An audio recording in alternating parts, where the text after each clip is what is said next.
Would you look at that sun? It's June 20th, which means it is officially the first day of summer, the Summer Solstice.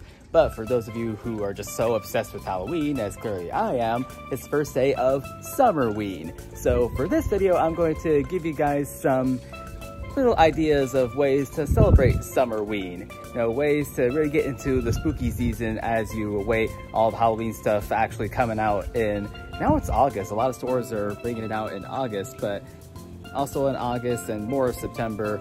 You know, places like Universal Studios, they start advertising all their Halloween stuff. Disneyland is going to start advertising their Halloween stuff. But until we get there, here are some ways that you can really be spooky as it's so bright, warm, and sunny outside, as it is beach season. So first of all, there are places, mostly online, that actually do sell some beach-themed Halloween apparel. This is what I got on right now. You see, I found this button-up jack-o'-lantern shirt, so I've started wearing that for some beach trips.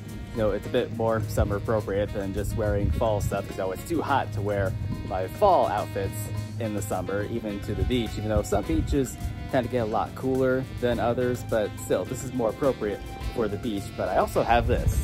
Check that out, guys. I found this Halloween towel. It's actually bigger than the other towels that I got from Universal Studios and Disneyland. So this makes a perfect towel to just lie down on the beach. So I'm going to be sitting on this through most of the video until we get to the fun part of actually making stuff for Summerween. So I want to get some of the more obvious ideas out of the way now.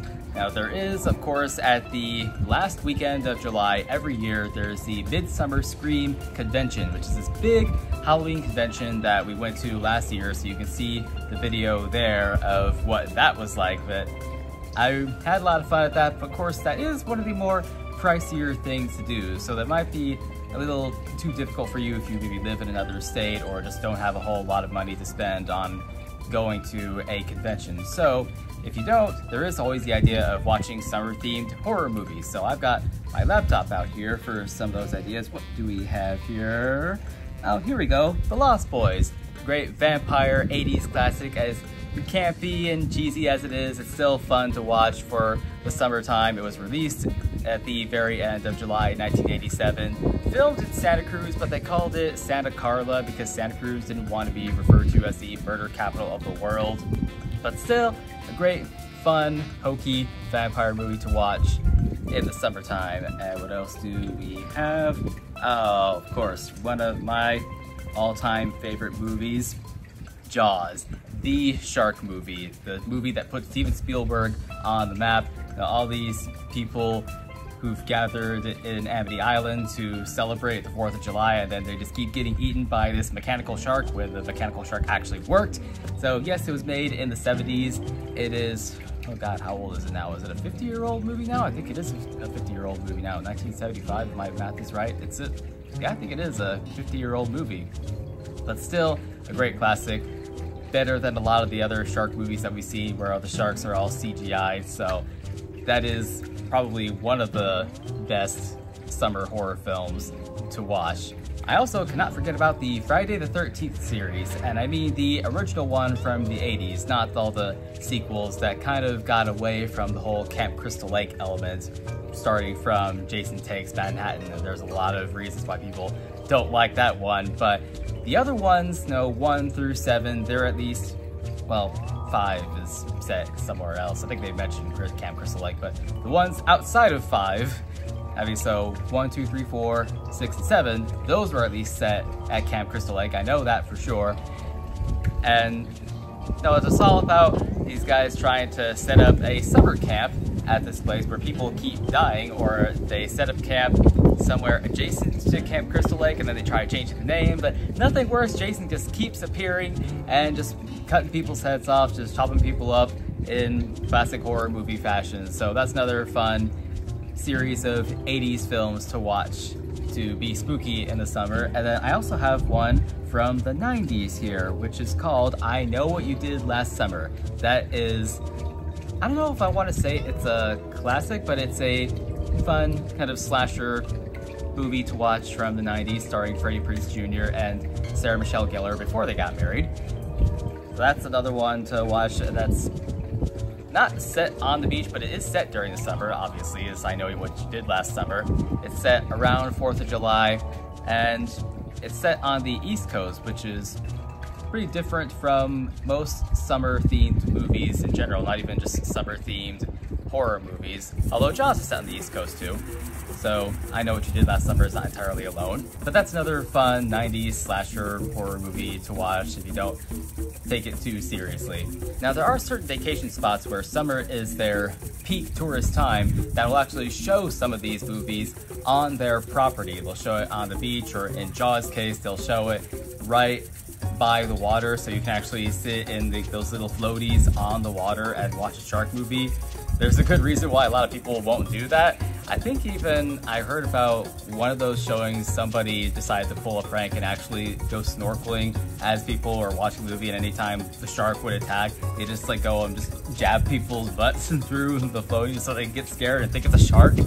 But yeah, there is that idea. You know, you just have to look it up in your area, because I think the one that showed Jaws, that's in Texas. Yeah, you just have to look that up and see for any kind of summer-themed theme parks around your area. Are they showing any of those summer classics to scare you? Coming back to the Santa Cruz Beach Boardwalk, there are actually some horror-themed attractions there. There's the Ghost Blasters and the Haunted Castle for their haunted rides, and then they have a walkthrough attraction called Fright Walk. We actually filmed the Ghost Blasters and the Haunted Castle. The Haunted Castle a couple of years ago got a refurbishment, so that was the version that we filmed, so you can watch those videos in their entirety. But if you're somebody going on a little summer vacation and you've got little ones with you, that's what I recommend you go on the Ghost Blasters, because yeah, it's kind of spooky, but it's more on the kid-friendly side, whereas the Haunted Castle, it's a bit more intense, not too intense. It's kind of aimed at bigger kids / young adults, and there's no age restriction for any of these rides. It's really just based on the size restriction. So it's only if your child is below a certain height, that's when they can't go on. But as far as age, if you think your little one is brave enough to face the Haunted Castle, then sure, take them onto the Haunted Castle. Really throw them into getting into spooky stuff. So now we're gonna make some stuff, starting with an orange float. It's exactly like a root beer float. As far as how you make it, it's really just what goes in it that's different. Instead of root beer, I'm using orange soda. So this I have is called Favorite Day Orange Splash Soda. I got it because it was one of the healthier options. I mean, you can get Fanta, you can get Sunkist with it. The only reason I got this is because it has less sugar, 3 grams of sugar instead of 41 or 44 grams of sugar that the other sodas have. Not trying to be that guy who's all into health and everything, but that's just why I got that one. But you can use any kind of orange soda and any kind of vanilla bean ice cream. I got this Italian brand. So just take 1 or 2 scoops in here. As you notice, the glass that I'm putting this in is the same Skull on the Beach cup that Varsha and I got when we went to Spring Break for the first time at Six Flags Discovery Kingdom. So I put the soda in there. I'm gonna do it this way so my hand doesn't block the camera, even though I am not left-handed in real life. So it's good to stop just short to let it fizz, because otherwise you could end up just going overboard. Oh, and I can even kind of see, I'm not sure if you can see it on camera, but I saw it, the vanilla ice cream started to float into the top.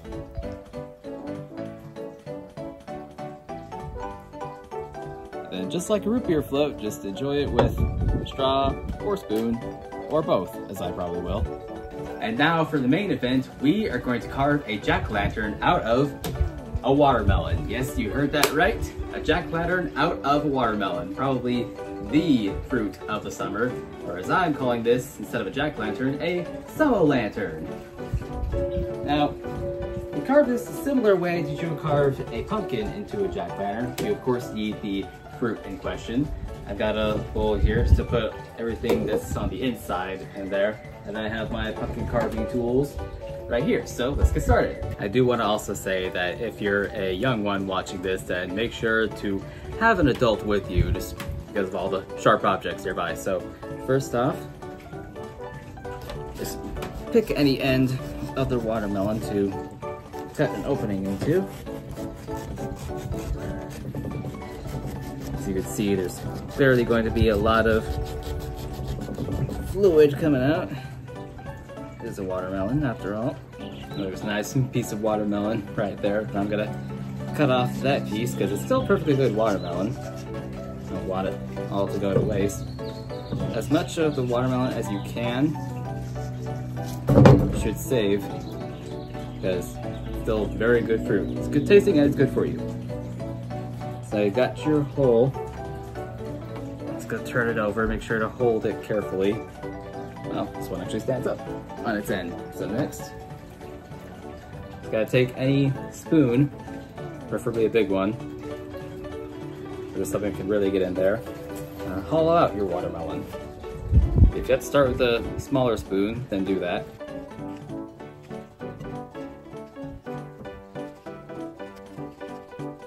Alright, so I went ahead and hollowed out the watermelon. It's all the watermelon in there. Kind of looks like little guts, doesn't it? I'm gonna bring this inside real quick just so there aren't any bugs that get into it, because that's something to dislike about summer, all the bugs around. Okay, so the hollowing out part is done. Now, the good thing with watermelons is that you can actually place them either upright like this, because mine happens to actually balance just upright on this one side, or you can lay it on its side. Instead of finding where it stops rolling. Yeah, there it is right there. So you have options. You can either go, horizontally or vertically. So just pick one, whichever one's going to work for the face you want to carve into it. I think I kind of like it vertical like this now that I'm really looking at it. Actually, I wasn't expecting it to balance quite as well as it is, so yeah, I think I'm gonna keep this and carve the face. So I'm actually gonna give him the same face as our Halloween Central mascot, Jackie here. Yes, this jack-o'-lantern actually has a name. I figured I should give him a name because he's in so many of the videos here on the channel. So this is Jackie, the Halloween Central jack-o'-lantern. So let's give this watermelon, this Summer lantern, Jackie's face. It's a very basic face. Just the two triangle eyes. Yeah, like I said, a knife like this normally used for jack-o'-lanterns. If you're cutting into pumpkins, will work just as well for a watermelon.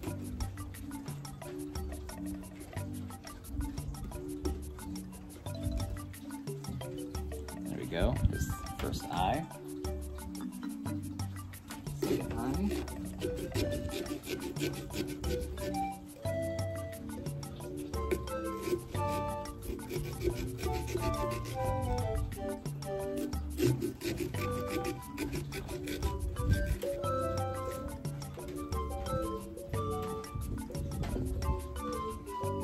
And give him the little triangle nose.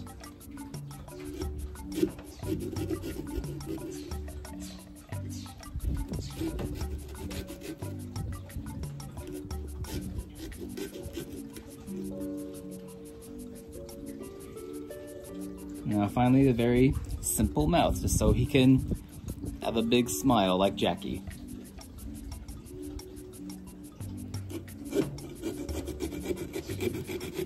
Just gotta carve all the way around. From ear to ear. You'd already see a little grin forming for the Summer lantern.